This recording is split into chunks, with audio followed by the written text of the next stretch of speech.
Welcome back to AM Northwest. She's an award-winning author whose latest is a picture book written for kids, but there's a lot that adults will learn from it too. We welcome back the author of The Wolf Effect, a wilderness revival story, Roseanne Parry. Good to have you back again. Thank you. So good to this be here. is so nice. It's so good. I mean, the last time you were here, the last time we chatted, I think it was for A Wolf Called Wander.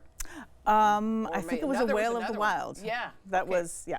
That was awesome. Okay, so let's talk about this. Why the idea on what the wolf had to do with Yellowstone Park? Why pick this idea, as in the effect of it?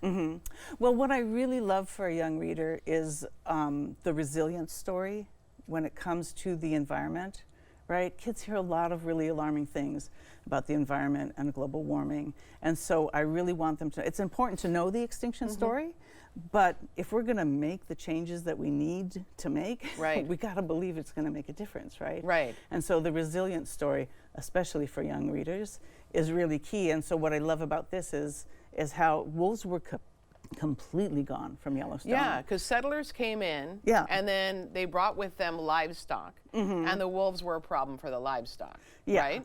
Yeah, and I mean, they were extirpated from the entire lower 48 states. Yeah. So it wasn't only in Yellowstone, but they did specifically hunt them all out of Yellowstone, the last of them in the early 20s. And then what happened? Because I thought this was really interesting, because you don't think that one animal can have such an effect on the environment, but yeah.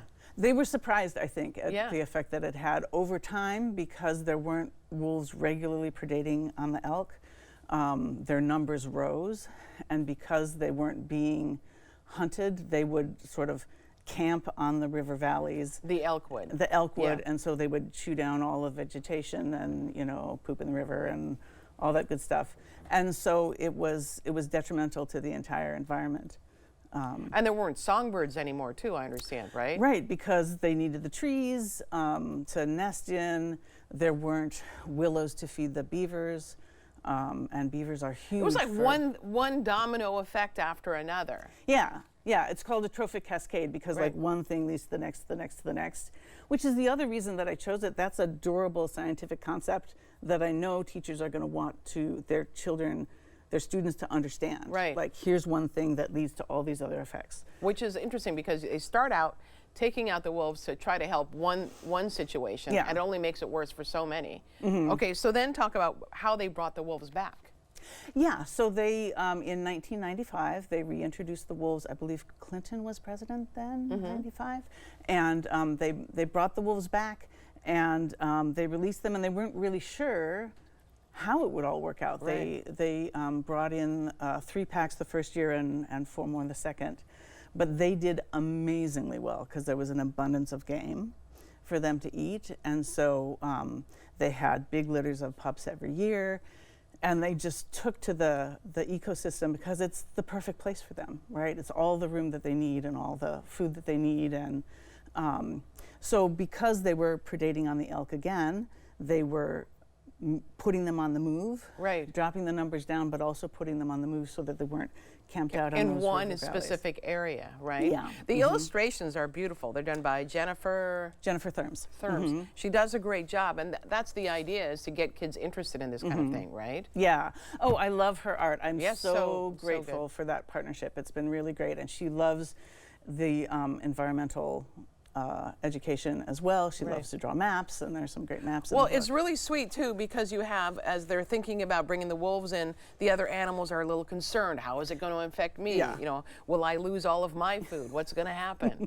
Yeah, coyote and bear are our little, you know, Greek chorus of, oh my goodness. Yeah.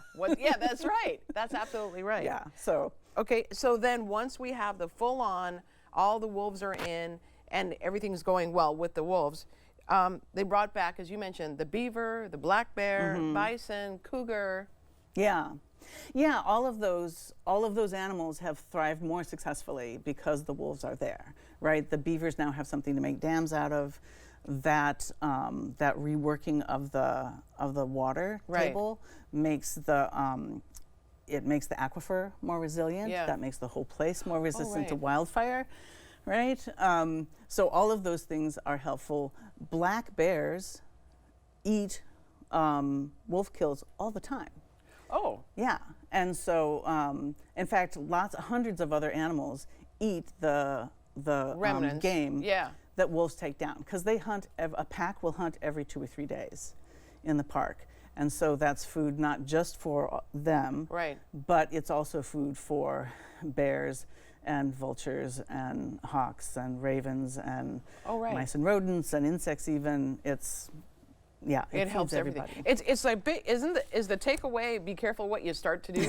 I mean, what's the takeaway for you, especially for kids? Yeah, for kids, I think the takeaway is the awareness that if we see a problem and make a change, it can get better. Right. Right? When I was a child, I never saw a bald eagle one time. Yeah. in Oh, my now we see them childhood. all the time, right? Right. Yeah. We figured out DDT was the problem. We stopped using it, and now there are eagles everywhere. Right, right. And so I want them to grasp that they can look at the world around them and see what needs to be changed, and really use their voice for I that change. love it. We'll So- tell everyone you have a book event, and I it do. is May the 7th. May the 7th. At Annie Bloom's book at 7 p.m. on Capitol Highway in Portland. We're going to put all that information for everyone on our website. The book again is called The Wolf Effect. Roseanne, Parry, thank you very much. Good to Oh, see you thank again. you. I Good forgot to to see mention you. that it was A Wolf Called Wanderer and A Whale of the Wild that you've also done. Yes. Right? Okay, there we go. Awesome. All right. We'll be right back Thank with you more very AM much. Northwest. Don't go away.